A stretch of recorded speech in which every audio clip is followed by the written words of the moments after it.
Fadumo. Yeah, you know Manchester United well. How do you think they might get on? I think Casey Stoney's done an incredible job with Manchester United. I think, you know what, there was this whole factor that, they're Manchester United, they're the biggest club in the world, like they have to do well, of course, but that, that doesn't guarantee they'll do well. They lost Alex Greenwood, who was their captain and a key part of that team. But I think a lot of the players actually showed up and did incredibly well. A lot of them are very young, but Casey Stoney's got a great network, got a great depth to those players. So yeah, massive potential for Manchester United.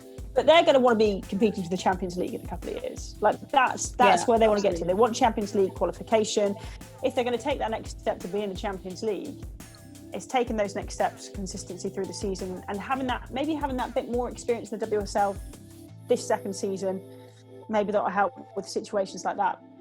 Yeah, I think they'll probably finish in that kind of fourth, fifth kind of space. But I do think, they were never. The WSL is not the championship where they were going unbeaten. A newly formed team going unbeaten in a year in a league is completely unheard of, and it's a completely different playing field. So they were going to have those games, and I think it's actually a good learning curve for them, if anything, because that's the reality of football, and you are going to lose, and you need to adjust to that.